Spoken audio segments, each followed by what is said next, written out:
Hey guys, welcome back to my channel. This is Priya Chauhan here and I hope आप सभी की practice बहुत ज़्यादा अच्छी चल रही होगी।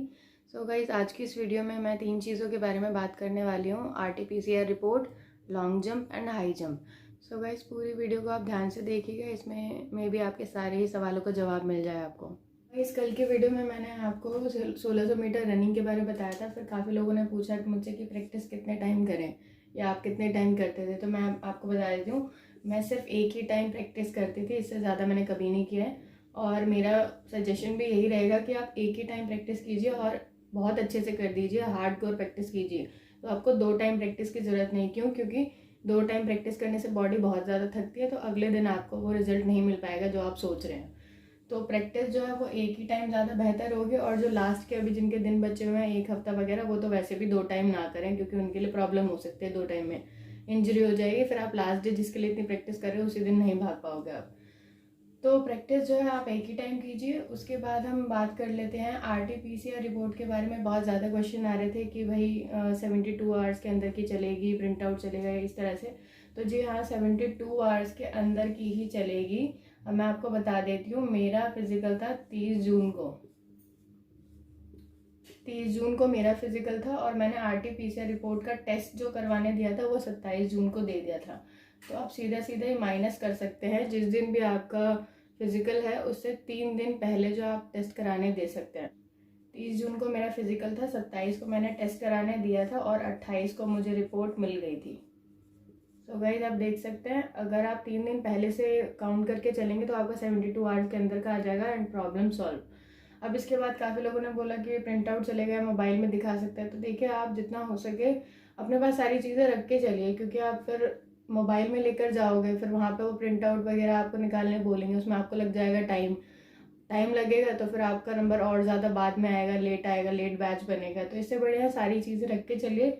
मैं प्रिंट आउट लेके गई थी, मेरा प्रिंट आउट चल गया था। अब कुछ लोग क्वेश्चन कर रहे थे कि अगर 72 आवर के बाहर का हो तो क्या करेंगे। तो मैं आपको बता देती हूँ, मेरे सामने ही, मेरे जस्ट आगे एक लड़की खड़ी थी जिसका 26 का उसने टेस्ट कराया हुआ था, और उसको साइड में खड़ा कर दिया गया था। एकदम से एंट्री नहीं मिली थी उसे, बाद में मिल गई होगी वो अलग बात है, पर उसका तो नुकसान हो गया ना कि उसका बैच बाद में बना होगा।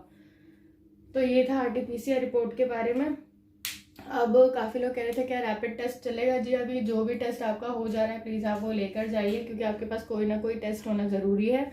विदाउट इसके आपको एंट्री नहीं मिलने वाली है। और जितना हो सके RT-PCR कराइए, अगर नहीं है तो इमरजेंसी में आप रैपिड करवा सकते हो। नेक्स्ट हम बात कर लेते हैं सबसे पहले लॉन्ग जंप की। इसके लिए बहुत सारे क्वेश्चन आ रहे थे। अब लॉन्ग जंप में बात कर लेते हैं कि काफ़ी ऐसे बच्चे जिनकी 9.5 आ रही है, कभी कभी 10 भी आ जाती है, कभी कभी सिर्फ 9 रह जाती है, और काफ़ी तो ऐसे है जिनकी 8 ही आ रही है। तो गाइज, मैं 9.5 और 10 वालों के लिए कुछ चीज़ें बताना चाहूँगी, क्योंकि ये बहुत ज़्यादा क्लोज हैं। तो इनके लिए मैं ये चीज़ बोलना चाहूँगी कि मेरी भी जो है 9.5 नहीं तो 9.11, 9.12 इसी तरह से आखिरी के दिनों में मेरी आती थी। 10 मेरी आ जाती थी, 3 चांस में से एक बार मेरी 10 आ जाती थी। मेरी ज़्यादातर 9.5, 9.8, 9.10 इस तरह से मेरी जंप रहती थी। पर जो 3 चांस मिलते थे, एक बार ज़रूर मैं क्रॉस कर देती थी। और अब मैंने अपनी प्रैक्टिस के लास्ट डे अकेडमी में जो है 11 फीट मारी थी। आई डोंट नो कि उस दिन कैसे हो गया था, बट उस दिन पहली बार मेरे से 11 फीट हुआ था। तो इनके लिए मैं बता देती हूँ लॉन्ग जंप का तरीका क्या होता है। देखिए, आपको वहाँ पे इस तरह से लॉन्ग जंप का जो है एरिया मिलेगा, और ये जो है आपकी रेत पूरी ज़मीन से लेवल कर रखी होगी, कोई गड्ढा नहीं दिखेगा आपको, रेत पूरी भर रखी होती है ज़मीन के ऊपर तक। तो यहाँ पे आपको इस तरह से पिट मिल जाएगा। यहाँ पे आपको एकदम पतली सी लाइन मिलेगी, कहीं ज़्यादा मोटी नहीं है लाइन, और ये वाली होगी फाउल वाली लाइन। तो ये दोनों ही बहुत ज़्यादा पतली हैं, इतनी ज़्यादा मोटी नहीं बनाई कि अगर थोड़ा भी टच हो तो चल जाएगा। उन्होंने क्लियर हमें डायरेक्शंस दी थी कि इसमें टच नहीं होना चाहिए, और इसमें पैर जो है हमारा पीछे से जैसे आगे पड़ना चाहिए, इतना पड़ जाए तो सही है। यहाँ पे इस पर टच नहीं जाना चाहिए, लाइन नहीं हिलनी चाहिए। उन्होंने कहा था कि अगर ज़रा सी भी हिलती है तो आपका फिर सेकेंड अटैम्प्ट दिया जाएगा आपको। तो आपको करना क्या है, एक चीज़ मैं बता दूं, वहाँ पे जो मैम है वो काफ़ी ज़्यादा सपोर्टिव हैं, आपको हर एक चीज़ डायरेक्शंस वगैरह पूरी देंगे। इवन उन मैम ने भी अपने टाइम पे 14-15 फीट मार रखी है, तो 15 साल मैम का एक्सपीरियंस मतलब हो चुका है। तो वहाँ पे अगर आप उनकी बातें ध्यान से सुन लेते हो तो आपकी जंप क्लियर है। और ऑलमोस्ट रनिंग के जितने भी बच्चे हैं जो क्लियर करके आ रहे हैं, पूरी कोशिश कराई जा रही है कि उनकी लॉन्ग जंप और हाई जंप जो है वो क्लियर हो ही जाए। तो यहाँ से है वो, आप यहाँ से भागना स्टार्ट करोगे, कम से कम 40 मीटर पीछे से आप ले लो, जिनकी कम आती है 9.5 10, क्योंकि इससे क्या होगा, जितना थोड़ा सा पीछे से भागोगे तो और ज़्यादा स्पीड अप कर पाओगे आप। करना क्या आपको, लॉन्ग जंप में 3 बेसिक चीज़ें होती है जो ध्यान से करनी होती है। Slow fast jump, slow fast jump, slow fast jump, ये चीज़ें आप माइंड में रखिए। पहला 20 मीटर हाँ, स्टार्टिंग के 20 मीटर आप स्लो रखो स्पीड, स्लो मतलब इतनी ज़्यादा स्लो नहीं, नॉर्मल स्पीड रखो। और जैसे 20 मीटर खत्म होता है, लास्ट के 20 मीटर में एकदम ही फास्ट कर देनी है आपको, और यहाँ से सीधा जंप। अब काफ़ी बच्चे बोलते हैं कि भाई हमारा फाउल हो जाता है, काफ़ी बोलते हैं हम काफ़ी पहले से कूद जाते हैं, तो आपको वहाँ पे पूरी छूट है वहाँ पे स्टेप्स नापने की। अगर आपका फाउल या फिर आप पहले से कूदते हैं तो आप यहाँ से अपने स्टेप नाप सकते हैं जाके, वहाँ पे वो उन्होंने पूरा बोल रखे कि आप जिस तरह से भी करना चाहते हो आप कर सकते हो, चाहे स्टेप नाप के करते हो चाहे जैसे भी करते हो। और इसके बाद भी अगर नहीं हो रहा गाइज उनका, तो मैं उनके लिए बोल देती हूँ, मैम की बात है, प्लीज़ आप ध्यान से सुनना, मैम हर एक स्टेप पे बता दे रही है आपको कहाँ पे स्लो करना है, फास्ट करना है, जंप करना है। तो अपने कान खुले रखिएगा बिल्कुल ही, क्योंकि अगर आपको अपने आप पे भरोसा नहीं तो आप उन मैम की बातों पर भरोसा रख के बिल्कुल कूद सकते हैं। जैसे ही जंप वो बोलेंगे आप कूद जाओ, आप ये मत देखो लाइन आई नहीं आई, तो वहाँ पे आपको सीधा ही जंप कर लेना। और ट्रस्ट में गाइस, वो मैम इतना ज़्यादा सपोर्ट कर रही है, उनकी बातें आप ध्यान से सुन लेते हो तो आपकी 10 फीट पक्का आ जाएगी। तो यहाँ से स्लो, फिर यहाँ से फास्ट, और यहाँ से जंप। जैसे ही मैम बोले जंप, आपको नहीं देखना कि लाइन है कि नहीं है, सीधा आप जंप मार लो, क्योंकि मैम पूरा ध्यान दे रही है। और गाइस एक बात मैं बता देती हूँ, और फाउल लाइन पे आपका ध्यान बिल्कुल नहीं होना चाहिए, जो आगे वाली लाइन है 10 फीट की उसको देखकर कूदना है आपको। जरा सा भी फाउल जो है आपका नहीं होना चाहिए। क्यों? क्योंकि यहाँ पे लग रखा है, यहाँ पे एक पोल लगा होगा, उसमें है कैमरा, और कैमरे में वो चीज़ रिकॉर्ड हो गई तो सिंपल सी बात है, फिर आगे आपको क्वालिफाई नहीं करेंगे। तो आप अगर सोच रहे हो कि वहाँ पे स्टाफ के ऊपर है कि वो अगर क्लियर करवा सकते हैं, तो नहीं, ऐसा कुछ नहीं है। ये बात उनके ऊपर आ सकती है, अगर बच्चे का फाउल होते हुए भी उन्होंने क्लियर करा दिया तो फिर उनके ऊपर बात आ जाएगी। तो इस वजह से वहाँ पे ज़रा सा भी फाउल जो है वो आपका नहीं चलना चाहिए। यहाँ से और यहाँ से जो है आपका बिल्कुल टच नहीं होना चाहिए लाइन को, 1 सेंटीमीटर भी आगे तो भी क्लियर मानेंगे। और मेरे साथ भी यही हुआ था, मैंने भी कोई वहाँ पे 12-13 फीट नहीं मारा जाके, मेरा बिल्कुल फाउल नहीं था, और मेरा यहाँ से भी लाइन से 2 इंच समथिंग जो था मेरा दूर था पैर। तो वहाँ पे जो है आप ऐसे कर सकते हो। और इसके बाद गाइज आप शूज़ उतार के भी कर सकते हो, क्योंकि मैम वहाँ पे बोल रही थी कि जूतों की वजह से भी पीछे से फाउल हो जाता है, या फिर पीछे से लाइन टच हो जाती है। तो अगर आप शूज़ उतार के करते हो स्टार्टिंग से, तो आप शूज़ उतार के कर सकते हो, बट मेरे को प्रैक्टिस नहीं थी इसलिए मैंने शूज़ पहन के ही किया था। मैंने इसमें आपको शो कर रखा है, फाउल लाइन से लॉन्ग जंप 3 फुट की दूरी पर है, और लॉन्ग जंप से फाइनल लाइन 7 फुट की दूरी पर है। एंड गाइस जंप जो है आपको एक दिन में नॉट मोर देन 3 टाइम्स, क्योंकि इससे ज़्यादा करोगे तो आपकी इंजरी हो जाएगी। हाई जंप या लॉन्ग जंप आपको 3 से ज़्यादा नहीं करनी है, और कोई कंपलसरी नहीं है कि 3 बार करनी है। आपको पूरा ट्राई करना है कि फर्स्ट अटेम्प्ट में ही आप क्रॉस कर जाओ, चाहे वो फिजिकल वाले दिन की बात हो चाहे प्रैक्टिस की बात हो। तो आपको पूरा लेकर चलना है, पहले अटेम्प्ट में क्लियर हो जाओ। और जिसका क्लियर हो जाता है तो प्लीज़ आप वो दोबारा मत कीजिए, क्योंकि इसी की वजह से मुझे भी लास्ट डे इंजरी हुई थी, आपके ना हो ऐसा, इस वजह से मैं आपको बता रही हूँ। क्योंकि कोई फ़ायदा नहीं है आपके 2-3 महीने की प्रैक्टिस का, अगर लास्ट डे आप इंजरी लेकर बैठ जाते हो, फिजिकल के दिन ही प्रिपेयर नहीं हो पाते हो। क्योंकि जिनकी 9.5 या 9.8 इस तरह से भी आ रही थी ना, उनका भी क्लियर था उस दिन फिजिकल। अगर आप सही रहते हो तो उनका भी क्लियर हो जाएगा, और अगर इंजरी लेकर बैठ जाते हो तो जिनकी प्रॉपर आ रही थी उनकी भी नहीं हो पाएगी।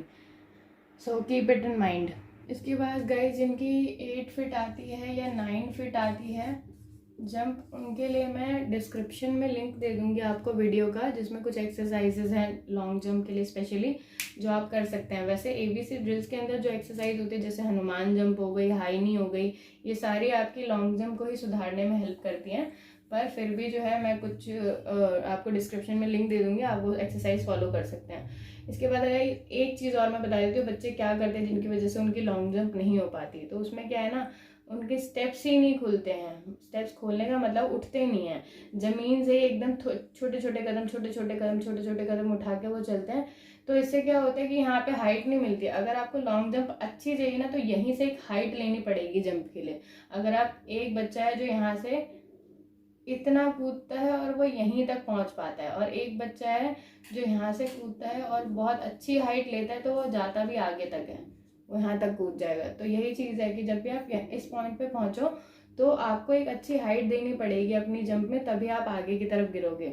और गाइज एक मैं गलती बता देती हूँ, वो मत करना बिल्कुल आप, कि कई बच्चे जो है ना वो 10 फीट क्रॉस तो कर लेते हैं पर अपना हाथ पीछे रख देते हैं, नहीं तो उनका हिप पीछे लग जाता है, यही उनकी गलती हो जाती है। वहाँ पे एक लड़की जो हमारे ग्रुप में से थी, 22 के ग्रुप में जो एक लड़की डिस्क्वालीफाई हुई थी, सिर्फ अपनी इसी गलती की वजह से हुई थी। उसने क्या कर दिया था, उसका 3 चांस में 3 बार वो लाइन के आगे थी, पर वो बार बार पीछे की तरफ बैठ जा रही थी, जिसकी वजह से उसका हिप लाइन पे लग जा रहा था और सिर्फ अपनी गलती की वजह से डिस्क्वालीफाई हुई है। और मैम ने पूरा सपोर्ट किया था, मैम ने इतना समझाया कि पीछे मत गिरो, तो फिर भी हो। तो इसलिए कोशिश करो जब आप यहाँ से जंप लेते हो आपकी बॉडी आगे की तरफ झुक रखी हो, बेंड हो रखी हो। इससे क्या होगा, आप गिरोगे तो आपका हाथ या पैर जो भी है वो आगे की साइड पड़ेगा। इसके बाद गाइज हम बात कर लेते हैं हाई जंप की। तो हाई जंप में ज़्यादा कुछ नहीं है गाइज, हाई जंप में भी बिल्कुल ऐसा ही है।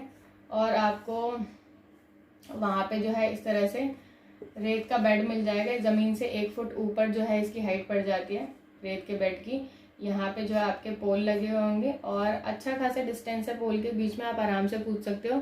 हाई जंप में कोई इशू नहीं है, आप राइट से कूदना चाहो, लेफ्ट से कूदना चाहो या फ्रंट से कूदना चाहो, जैसे मर्जी जंप मारना चाह रहे हो मार सकते हो। बस आपका वो 3 फुट क्लियर होना चाहिए, डंडा हिल जाए कोई बात नहीं, गिरना नहीं चाहिए।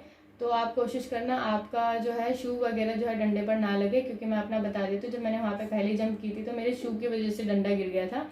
तो आप कोशिश कीजिएगा कि थोड़ा ज़्यादा वो करके जो है अपना पैर उठा के वहाँ पे जंप करना, ताकि आपका जो है डंडा सेफ रहे। इसके बाद लास्ट हम बात कर लेते हैं कि मैंने क्या चीज़ें वहाँ पे अपने रनिंग फिजिकल से पहले खाई थी। तो गाइस फिजिकल के लिए देखिए मैं 4:10 पे पहुँच गई थी, फिर 5 बजे से एंट्री होनी थी। तो और उसके बाद जो स्टार्ट हुआ था एक्चुअल में रनिंग वो 7:30 बजे हुई थी। तो मैंने क्या किया था कि मैंने 5 बजे से पहले ही 5 बजे से 10 मिनट पहले मैंने एक एप्पल खा लिया था। तो आप कोई सा भी फ्रूट खा सकते हो, जो भी खाना आप बाहर ही खा सकते हो, कहने का मतलब ये है। और साथ के साथ आप पूछ रहे थे कौन सी एनर्जी ड्रिंक ली थी, तो गाइज मैं इलेक्ट्रल पी रही थी।